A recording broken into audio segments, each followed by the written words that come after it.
So, Catalina, welcome to Emerge. I just wanted to ask you a few questions about your design journey today. The first question, tell me a little bit about your design journey. Why did you pursue design? Okay, so I think I went into design accidentally. I never really decided oh, I want to do UX, and then I kind of went into UX. It was more I've always been kind of a creative person, and I've always wanted to I've always had these ideas pop up in my head randomly, or I would see something and get really inspired. And so I think the inspiration and the creativity has always been inside of me for a long time. And it was when I started just learning tools first I started with Canva. It's really easy. If you don't know Canva for people, it's a really easy design website app where you can just make graphics and templates and stuff. So I started just playing around, doing stuff for fun. And I just got into things like video editing, just learning softwares and learning how to put things together. And that was just it was kind of my playground. So that's what I did for just for fun. I would make my YouTube channel and then have the banner. I would design the YouTube banner and no idea how, but I would just put random stuff together. And that was kind of how I first got into creating. But in terms of getting into design, it was actually through an idea that I had. It was an app that helped creative people collaborate in a local area. And I had no idea how apps work or how to design one or what UX even was. But I pitched this idea to my friend who's a programmer, and we built a team out of it. And it was kind of a passion project to work on. Mm-hmm. And then from that passion project was when I learned, okay, this is UX and why it's important. And that was when I first started getting into it. So it was more so I had an idea and I was I want to pursue this, and then what do I have to learn to get there, right? That's very interesting because I know you were a psychology major, right? Yeah. So how did all that relate to your passion for design? Ooh, I don't know. Okay, some would say that psychology is really helpful, and I think it is. I think that the material that I learned in school isn't directly correlated to design, because there's so much more in design, and and just overall the aesthetic and just the problem solving. There's a lot of what's the word, practical aspects of design, and on the spot problem solving and strategic thinking.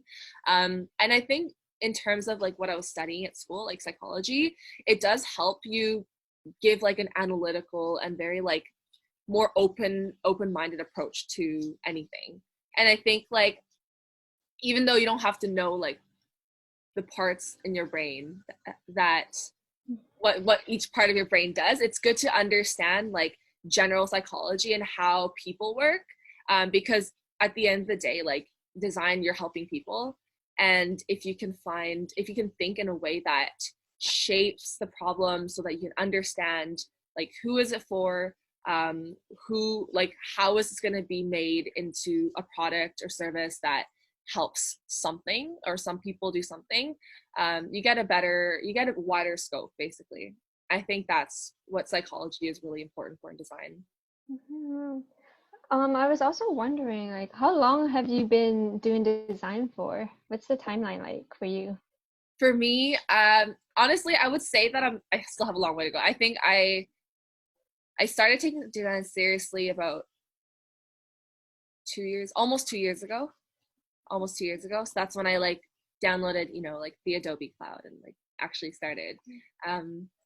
But before that, I would say maybe 3 years ago was when I just started playing around with different the free design stuff, or even just designing without knowing that I was designing. I would draw things or just put things together, form ideas. And I think that is still a part of design. I think being able to create something out of a need-based mindset is design, essentially. So yeah, does that make sense? Yeah, I was just wondering also, where are you getting all these ideas and inspiration from? Ideas and inspiration. Oh man. That's a great question. um that's a great question. I honestly, okay, in terms of like an artistic, so I think I have two really like separate, but also they come together at the end. Like one of my like inspirations are the more like artistic and expressive. I've always really loved music, like as a kid, and I think growing up, like music really has inspired me through like both great times, hard times, and like the harder times. And I think it's such a strong and powerful way to like connect with someone. And like that's what music did for me. And like when I wanted to create music or like play music, like guitar, piano, that form of like self-expression was super important. And so music, things like music kind of led me into like writing and poetry. And then that led me into like the like music videos and like actual artists performance, and then like photography and just all the creative medias. I think that really inspires me when I see something and I've never seen it before, and I'm like, wow, that's, I stop and think about it for a few seconds, and that's how I want people to feel when I like create art or create something that's visually or it's an experience.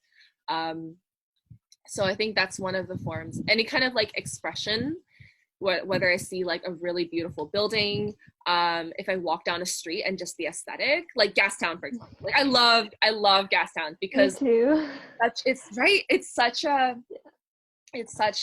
different aesthetic, I think, than like where I'm from. I'm from Surrey, and like I love Surrey, but the buildings and the wall, like it's such a different vibe. So whenever I'm walking down places like that, like I just like to pay extra attention, just be a little more mindful of like what I'm experiencing wherever I go, and whether it's like the buildings on the wall or like the interior of a cafe or an album cover of a song that I really like. It's really important to pull like even just artistic and creative inspiration from many sources and create that and internalize that and turn it into your own thing. Okay. So like how would you draw the line between like inspiration and turning it into your own thing and being original, and versus like kind of taking, like copying and, you know, kind of taking other artists' things and trying to make it into your own thing? Okay, I'm gonna be like super straight up, super transparent.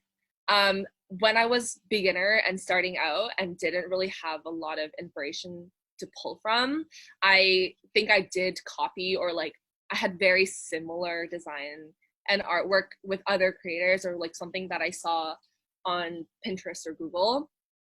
And I'm right now, I'm still like working on what can I make that's really really authentic. And I think that's okay. Like I think that's normal as long as you don't copy.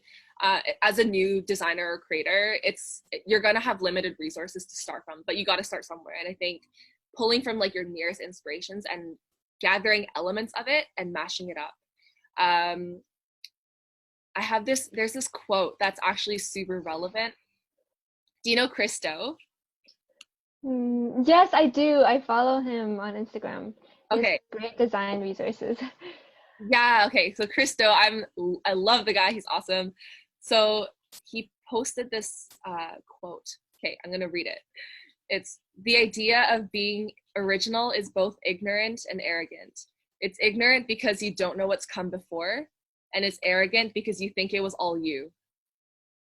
So that changed my idea of like creating and being original, because I always thought, I was like, okay, I have to be original. But you're like, every day we're influenced by so many things that nothing we create is really original. Like we are always getting inspiration and influence from something out there. And even though we like try to make something original, it's because we pulled from other sources. So I think it's important to pull from as many sources as you can and not look at only one or two, because then chances of you being similar to that will be like a lot higher, right? So yeah, for me, like when I first started, it was like me just trying to replicate something or trying to make it very similar, because I was more focused on the skill, right? Like there's a skill gap, and then there's like the creative ideas gap. And like my ideas was like okay, but my skill is down here. So I need to bring up my skill. So I just didn't really focus on being creative. I just focused on what different techniques can I use. And once I brought that up more, I could like get more ideas of like, what else can I do with like what I've learned now.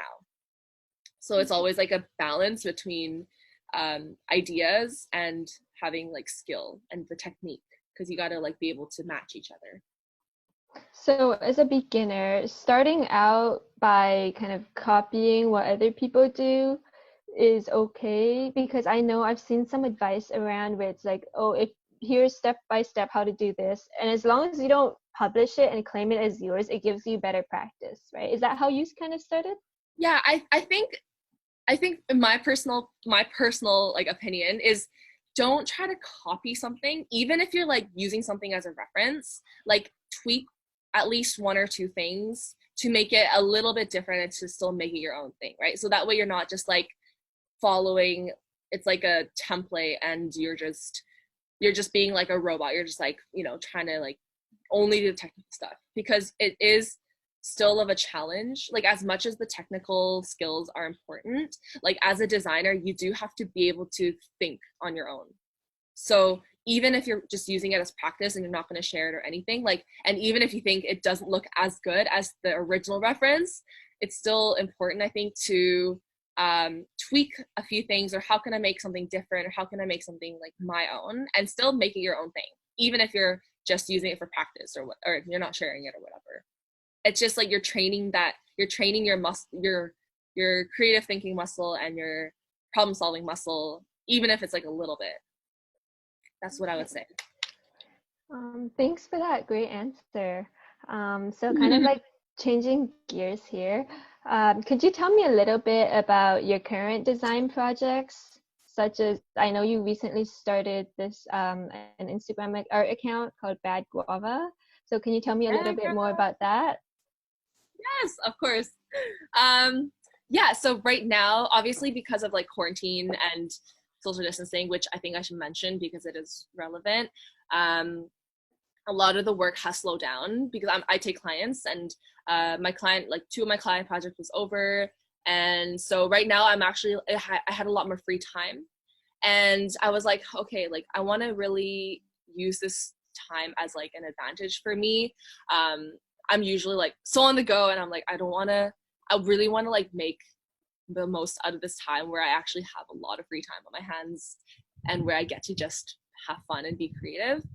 And so Bad Guava is something that I've it's been in my mind for a while now, like I think at least 4 or 5 months. And what I really, really wanted to do was just create a platform where women can feel more connected to like their better selves.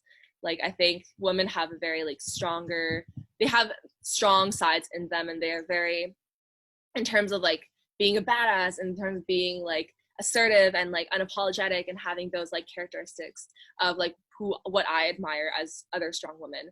And also what also I value is like spirituality and being really mindful and being in tune with yourself, and being clear about your intentions, and all these like traits that I have. I look up to role models, and I wanted to create something that inspires other women as well. So I was like, okay, well, I want to like, how do I combine that with me wanting to be artistic and try different things and be creative, and just play around. And also it's a platform, like it's a social thing too. So combining all of that, Bad Guava is a platform where I just create art and design different artwork that tells a story. And I think visual storytelling is something that I want to lean more into. But that's essentially, yeah, it's like an art platform, and super new. I just launched it like a little less than a month ago. But it's something that challenges me to think even more creatively and like more abstract, and something that I want to like pursue more because I love art. I love art. Yeah. Oh, I think Bad Guava is such a great idea. I especially loved all the little tutorials that you have about how, and the step-by-step guide that you kind of like show your progress for your drawings. But I did notice that it was more like drawing focused. And earlier you mentioned your passion with videography and photography. So I'm Yeah. wondering like why did you specifically choose to focus on drawing other than like all the other creative areas? Yeah, totally. I like how you mentioned the tutorials. Thank you. I'm I hope they're like fun to look at. Um, okay, so I think that I've dabbled, right? Like I've dabbled in different, because for me, I always felt like I had to like pick one thing. And I feel like you're also similar. Like you are so multi passionate and like you do so many things. Like you're a video editor, you do like design, you do marketing, like you're like all over the place. And I'm actually like very similar to that. Like I'm like, oh, if I have my computer, I have Adobe Suite, I have the tools, like why don't I just do everything? So I'm the same way. So I did dabble in video editing and, you know, some photography, but not really photography. It was mostly video because I like to vlog and a few other things too. Yeah, a few other things too, like design. I love UX and that's something that I want to continue, but I think it's really important for me to also have an expressive outlet. And for me, that's always been drawing, from drawing and music, but especially drawing. Like I've been drawing since I was like born. Like, but it's never something that I really shared with other people. Like I always drew, and in high school I drew and it was really therapeutic. And I think art has a way of being therapeutic and also creating for the benefit of others. So I don't really know how I got into drawing recently again, but I just decided one day I was like, I want to get like a tablet because I know how to use Photoshop and Illustrator, but not that well. And I wanted to just like make a lot of stuff, but I was using my trackpad. I was like, oh, this is like, I'm trying to like draw and it's like not working. And I use my trackpad for so many things that I shouldn't have used a trackpad for. It's like so hard. So I was like, okay, fuck, like whatever. I'm just gonna get a tablet. It was like $120 on Amazon. Did some reviews, like, okay, this one looks really good. So I just bought a tablet and I just started playing around with it. And I was like, oh, what if I like drew on my tablet a few of the sketchbook sketches that I had and, you know, try to make it a digital version. And so that's when I started. And it was so much fun. And I think like the skills that I get from learning Photoshop, because I use Photoshop to make the illustrations, yeah, I think the skills that I learned from Photoshop are going to be really helpful to in anything that I do, like whether it's UX design or just creating something cool, like something different. Like it's always good to add more skills. So right now I'm focusing on learning Photoshop like to the like detail. There's so much Photoshop that I'm like, oh my gosh, it's like crazy. Yeah, Yeah. well, do you learn Photoshop through like doing it? Like you're like, oh, I want to do this thing. Let me Google how to do it. Or do you find a specific guide for Photoshop and then follow that guide? Yeah, I don't really have a structure. I'm very like hands-on type of person. Like I don't really I can follow a course, which I think I want to do soon. But for now, what I've been doing is just using my basic knowledge. And like, I'm like, okay, I want to do this. I don't know how, but like, I just play around with different things and just try it out. Like layering and things like that. Like the basics, I did have to like figure out through other artist processes. That's why I love process videos, because I personally watch a lot of process videos on other people's like social media, and it's super helpful. And it also makes you appreciate like the final version more, like when you see the process. So yeah, I just like took little nuggets from other creators, and then if there's something that I really wanted to do but I like didn't know, I would just YouTube it. And I think there's everything on YouTube. Like everything is on YouTube. So I'm like, for people who want to learn design, I'm like, just start and just YouTube everything, because that's what I did. Or I'm doing right now is like, yesterday I was making this like aura, like northern lights effect, and I was like trying to sketch it out, and I was like, no, this is not working. So I was like, I wonder if I was like, what are the odds that there's a tutorial on how to make a northern lights effect in Photoshop? And I Google it, and it's like the first video that comes up, 15-minute video perfectly explained. And I was like, oh my gosh, this is long. So I feel like if you just have an idea, you can Google it and you can just learn. And it's the quickest way because it helps you get whatever you want to get done. And I don't have to like sit through a 5-week course before I even start creating. You know, it's like if you wanted to create something, just create it now. And anything you don't know, you just Google it and just figure it out or ask someone and be resourceful. Like we have a lot of resources, especially on Google and YouTube, right? Yeah, I feel the same way. Yeah, right? I'm way too impatient to sit through any kind of course Mhm. or guide. Like if I want to do something, I'm just gonna Google it and do it. Gonna do it, yeah. And props to people who like can actually do that and have the the dedication. For me, online courses are so hard because I like start and then I'll like get halfway and I'm like okay, like I'm gonna do something else right now and then come back to this, and I never end up finishing like the courses that I start. So unless it's like a physical program that I paid for and I'm like I have to go in and like meet the instructor, it was harder for me. But no excuses. I'm gonna try to learn more stuff because there's always so much more to learn. I'm also curious about your drawing process. Like how long does it take and do you draw every day? Yeah, my goal. So okay, I don't know if you can see this, but I have a note here. Yeah. It's 100 sketches, one every day. And I just have it taped to my laptop here. Because I think that if you want to get really good at something, you should do it every day and dedicate at least some time to do it. And it's hard for me, like for me, especially like during this time, because I have had no schedule. Like I've been living on like a totally open day. I don't know if any of whoever's gonna be listening to this can relate, but I have like no schedule, like nothing is in place. So I really like don't know what my day is gonna look like, and I kind of like want to keep it that way for a bit. But I think it's super important to like, if you're serious about something or if you like are serious about wanting to get better at something, even if you are not in the creative state, is so important to just make something anyways. Like creativity is like a muscle. You have to train it. You have to use it every day. And when you're like, when you set aside some time to draw, but you're like, oh, I don't have, and this is, I'm talking about you, but it's because I have been there. So I'm like, I set some time aside to draw, but I'm like sitting there and I'm like, oh, I'm not in the creative mood. I'm just gonna go like wash my dishes and work out and, you know, just, it's gonna be a chill day. That doesn't help like get better. Even if I'm not in a creative state, it's important to just sit down and start something, even if it's not good, because I don't necessarily have to like share it or post it or finish it. A lot of my drawings are not completed, but it's just the act of like putting something down on paper or on the computer where you can make something that's original. So important. Wait, what was the question?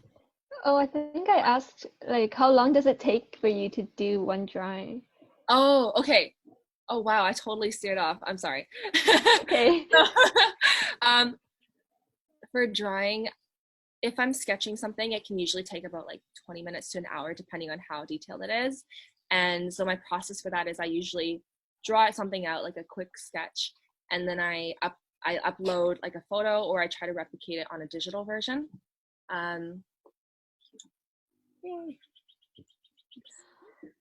Okay. Oh no, I thought that was gonna be a dog or something. No. No dogs here, unfortunately. But there's chickens. There's chickens in the backyard, actually. Oh. We just fed the chickens yesterday. Oh. Yeah.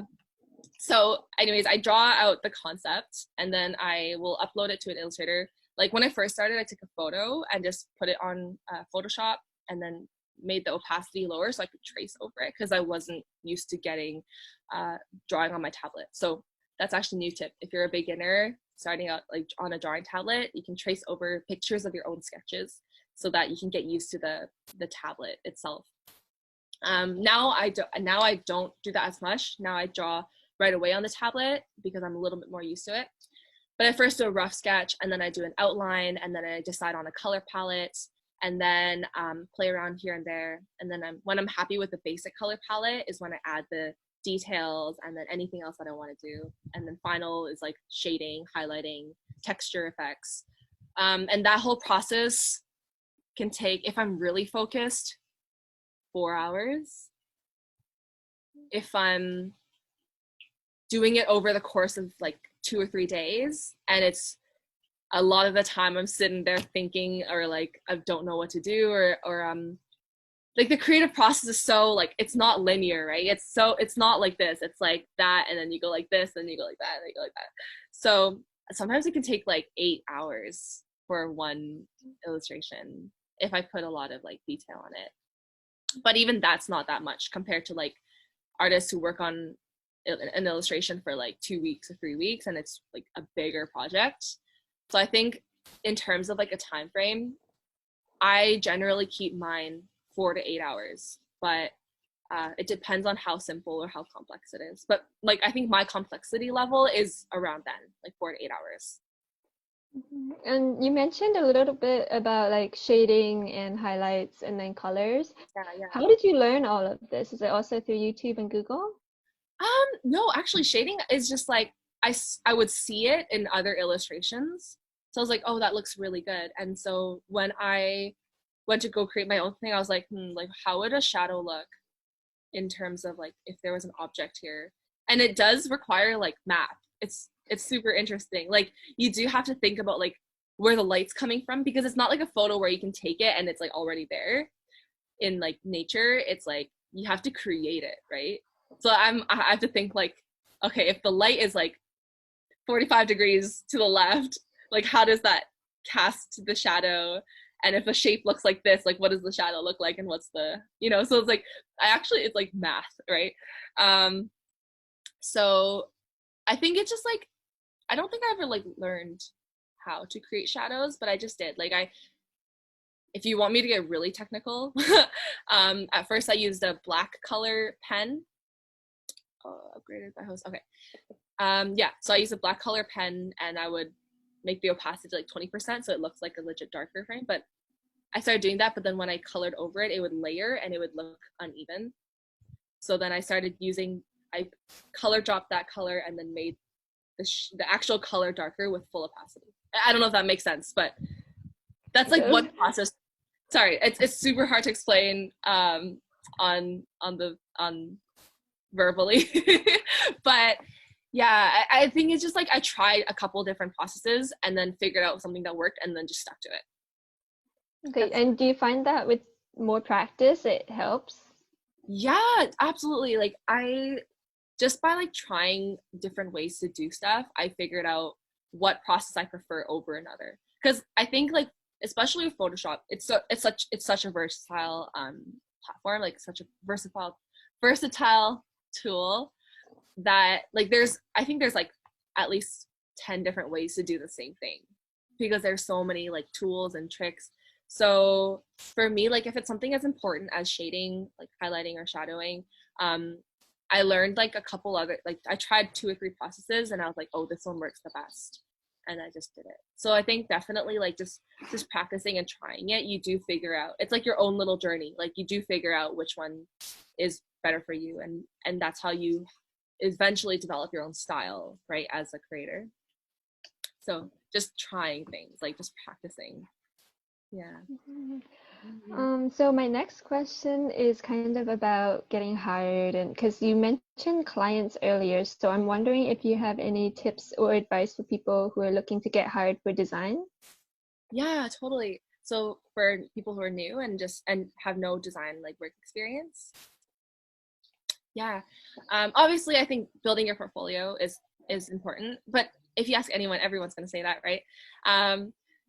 But I think even before that, think about like more internal things, like what makes you want to pursue design, like why did you pursue design in the first place, what motivates you, and like what are you hoping to do like with your skills in design. Like you've learned design, right? You're a designer, whether it's a graphic designer, like you're creating visuals, or your UX UI where you're creating like more software and like more like apps and websites type things, whether like no matter what kind of designer you are, like before you like look for a portfolio and everything like that, ask yourself like what got you into design in the first place?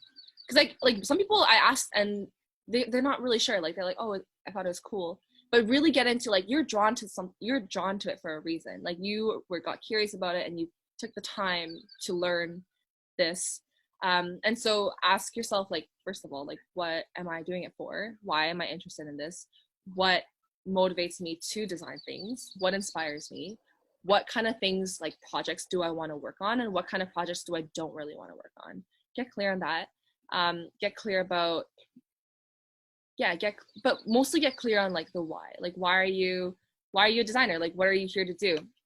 And I noticed that when you get really clear on that, you start to kind of attract opportunities that, oh, that was a bug. Okay. Oh my goodness. Okay. Where was I? So once you kind of really get clear on those whys and like getting clear on like who you are as a designer, I feel like when you are networking, for example, like talking to people, there's so much more foundations for you to talk about rather than just being like, oh, I just designed because I thought it was cool, right? Like it's a different impact. And like, I'm obviously building a portfolio is super important, and I'm that part is something that's really talked about. But I want to talk about like when you're meeting people, right? And you storytell, and storytelling, like the impact of how you tell your story, the impact that it has on the people you meet, and the opportunities that you bring for yourself. Like a lot of my clients come from just organic, like relationship building that happened because we connected on something mutual, or the person just really like liked me and wanted to work with me and trusted me. And that's, as a person, as anyone working with clients, or even like someone who's gonna hire you, even like if you're sitting at the interview chair with a potential hire, like an employer, you got to be able to connect with a person. Like you got to be able to tell your story and tell your experience and your journey in a way that they can relate to and they're also inspired by. And when you guys connect, people want to work with people who they like, know, and trust, right? So if someone trusts you and likes who you are and connects with your story, there's going to be a much higher chance that they will pick you as the person that they get to work with over someone else that they didn't really connect with. So I think it's so important in anything to be able to kind of tell your story in a way that people are engaged and wanting to work with you, wanting to learn more about you, because you have so much to offer, but you got to be able to communicate what you do and why you do it and what you can bring to a team. And when you show that value by first impressions, by conversation, by storytelling, I think it does really give you a boost in terms of like getting that position or getting the spot on team, because it all comes from a value-based perspective. And that's something that I want to emphasize, because I feel like it's not really talked about as much. That's really valuable advice. Like I've never heard that from anyone before. That kind of made me think of another question, because you mentioned finding your why, and that kind of reminded me of personal brand. Like you want to establish your brand and establish who you are, so other people think of you when they think of like designing a specific thing. So do you have any tips on how to establish your personal brand and how to find your why? Ooh, finding your why. That's like what's your why? Is a very, like, I'm learning this. So I'm not gonna like give advice on how to find your why, because I'm personally still, like constantly shaping and developing that. But some things that have helped me get more clear on why I started doing things is just taking some time to like write down my thoughts, like getting whatever that expression is for you. For me, it's writing, like journaling.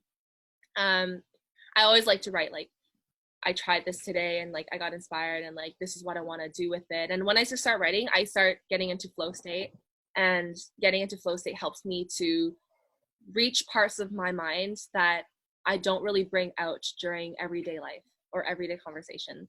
And when you're in that flow state, you get more creative, you get more inspired, and you get more focused. And so when I'm writing my thoughts or my day, that's when I tap into flow state. And that's when I sometimes get like my deepest or my most personal thoughts, because I'm in this state where I can just fully be myself. So like that introspection, whether it's for other people, it can be meditation. For other people, it can just be like talking to another person about design and like just asking each other questions. So whatever that like method is for people, whatever that is of like expression, just do that and try to think internally more, and dig deeper. Like, why are you drawn to something? What inspired you? What about it did you like? What do you hope to do with it? And just asking the right questions will take you further and further down. But this is something that I'm constantly questioning myself, because I'll get curious about something, and then I'll try it out. And I thought I would do it. I thought I would want to do it, but then it turns out that I don't really have an interest for that. And I'm like, oh man, now I gotta start all over, because I gotta like look for something else. So it's something that I'm constantly like figuring out myself. But what was your first question? Like personal branding, like how to brand yourself? Yeah, how to establish your personal brand and build it up. Yeah, storytelling and communication. So communication, whether it's video, whether it's writing posts, whether it's stories or taking photos, some type of storytelling that you can see yourself doing, like that you like. I know some people are really great blog writers, and I always see like LinkedIn posts or Instagram posts where they just write really like rich and very like dense, really cool pieces of writing that like share their perspective on the world, and that leverages themselves as a thinker, as a thought leader, right? Some people I've seen create like really interesting Instagram stories and tutorials and like processes, and all they're doing is documenting, but you can see how much value they're giving, because all they're doing is just they're doing about their regular day, but they're taking people through that process. Like they're documenting it and taking people through their day and their perspective and what they're seeing. And so when you document, whether it's through video or photo, you're bringing people along with your journey, and that is a way of storytelling. So you just got to be able to tell, and the storytelling can be super vague, as in like tell your story and how you started, but there's storytelling in like what you did that day, or like something, maybe you met someone that day and what you learned from it, or this was a conversation you had with your mom and this is what you got out of it, or you've been trying this design thing but it didn't work out, but this is what you learned from it. So like there's so many things you can tell a story on that essentially are your brand. Like your brand, your personal brand is essentially just your story. Like your personal brand is just a bunch of stories combined that make you your brand. And so by building a personal brand, you're really just sharing these stories on different communication mediums, through different mediums, and bringing people along that journey by them experiencing your communication method, right? Does that make sense? Am I Yeah. getting I really liked how I really liked how you mentioned all these storytelling things, because I've been noticing with brands, and even with your art account Bad Guava, there's people posting Instagram stories and then adding like, hey, do you want to be added to this close friends list? And then if people say yes, even if you don't know them, you'll add them and you'll say like, oh, this is what happened to me today, this is how I feel, and it just facilitates a feeling of intimacy, which is what I really like, because you feel closer to the account or the person or their personal brand. So thank you for bringing that up. Totally. Oh, I love that you pointed that out. Yeah, because I added you to my close friends list too. Yeah, I think it's just like I saw Mala the brand, right?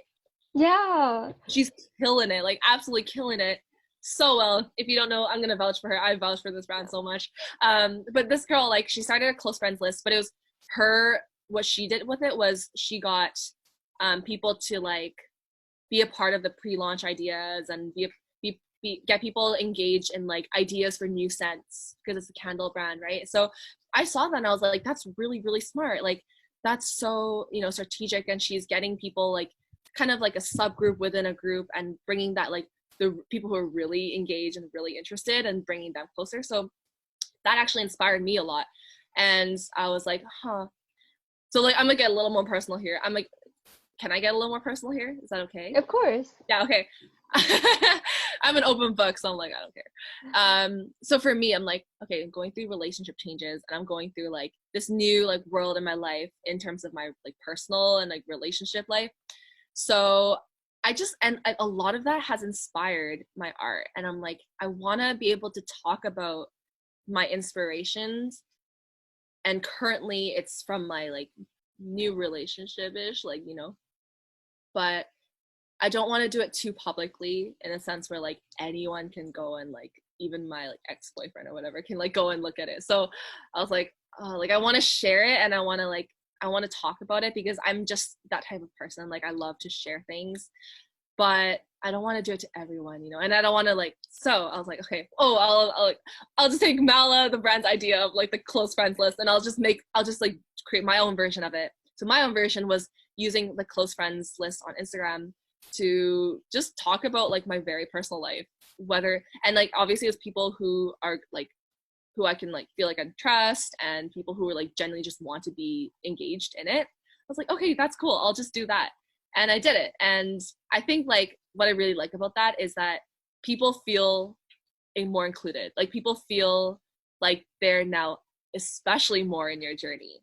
And so it's like kind of building that loyal trust with other people. And it's in a way like you're building a friendship or like a virtual relationship with someone who's following you on Instagram. And like you might never have met them, but sometimes that can take you so far. So yeah, it's all about just like, that's what I mean by like pulling inspiration from other people. It's like you see something that works, something that is really cool, and you're like, okay, cool, like what can I do with that similar thing, but what can I do in my own taste, in my own way. So yeah, I like that you brought that up. That was actually something I was like, yeah, this works. Yeah, I like how you brought up the whole like even if you've never met them, you can still like build some sort of relationship, because I think I only knew about you because you sent me a LinkedIn request or something, and I was like, wow, this girl posts so much on LinkedIn, like this is amazing. And then I saw you at an event and recognized you and went up to talk to you, and that's how like we built that relationship, and now here we are. So those kinds of relationships I think are really valuable, especially like when it comes to your personal brand. Yeah, and I think, you know what, like society is changing, especially with this COVID. We have to take everything we're doing online and social media and like next level it. And I know this, and I'm trying to figure out, like me every day, I'm trying to figure out like how, first of all, like what's changed, what is changing now, and how can we like innovate to meet, like to mold and like meet that. Because what you said about like when we met and when we networked, like we didn't know each other, right?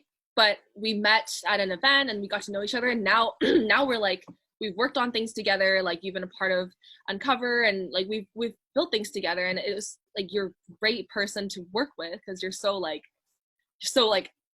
proactive. And and that starts from like someone you don't know, that starts from a connection you don't know. And I think social media, it's like, oh yeah, I only share stuff with my friends, but what if we didn't, like what if we used our personal brands and our social media platforms to reach people that we have never met before and build more connections that way, which I think is the whole point of social media, right? It's like you can literally meet someone who's on the other side of the world and they can stay connected with you, right? And you can learn about them and support them on their journey. And it's all digital. And I think like we have to shift how we've been using social media as like a way to post and share things with friends and go deeper, like go beyond that, because now social media is going to connect us more than ever.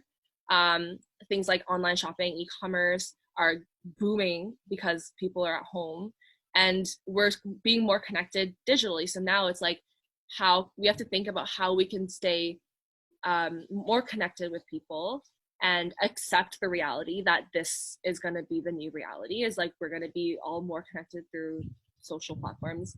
And how can we be like a thinker and like an innovator, and how can we mold to like advance in this direction? So changing the way we use social media, I think is going to be huge. It's going to be like really big. Yeah. Yeah, I really like all the insights and advice that you've provided so far. Like, I'm gonna have a lot to journal about after this. Oh yeah, totally. I'm super Yeah. excited. So, like, kind of to close out this whole session, you've already given a lot of good advice for our viewers already. So, I'm just wondering, like, do you have any general overarching advice, like, as a final note? Yeah, I think when I talk to people and they want to like start something, and this is exactly the same for me. Like whenever I want to start something new, I'm always kind of like, I always have this like walking around eggshells. Like I'm very cautious because I'm like, oh, I don't want to commit to something that I think I'm not gonna like, or like, what if I'm not good at it? And I just have all these like, internal roadblocks. And I always like ask people questions because I'm curious. I'm like, hey, like, tell me about what you do with design. Like, I'm thinking about getting into it, but like I'm not too sure. Like I hear that a lot. Yeah, I'm thinking about starting, but like I don't know yet. Like I want to find out. Like you get these like and that's normal. Like when you want to start something new, you're like just kind of diving, like you're navigating around it. And then when you do start, like it can be really intimidating. Like if you're trying to start learning something new, like learning a new skill, or like position yourself as a creator and you've never been a creator before, and like now you're like feeling imposter syndrome because you're like, well, people aren't going to take me seriously because I've never done this before. Like I'm a beginner. Like who's gonna trust me? Who's gonna take me seriously? Like you have all these like self-imposed limitations in your mind. And oftentimes that really blocks your creative energy, and it also blocks your, what do I say it, like willingness to just try. And so I think a general like thing for anyone who's starting anything and they're new to it, like of course it's going to be intimidating, but I'd say rather than asking too many questions to too many people and just getting yourself like lost in what other people are saying and doing, I'd say just start small and try one thing every day in that field, whether it's like learning something on YouTube and trying it, or figuring it out, navigating through it yourself. Try one thing at least every day in that field, and see if you like it or not. Like don't overcomplicate it, and don't set these like super high expectations for yourself where you're gonna like lose momentum. I think when you're especially a beginner, it's just to build momentum and know that whatever you make, we're probably not gonna like the first few times or even the first like 100 times, but that's okay. You don't have to share it. You don't have to post it, publish it. It's just for you to build that momentum.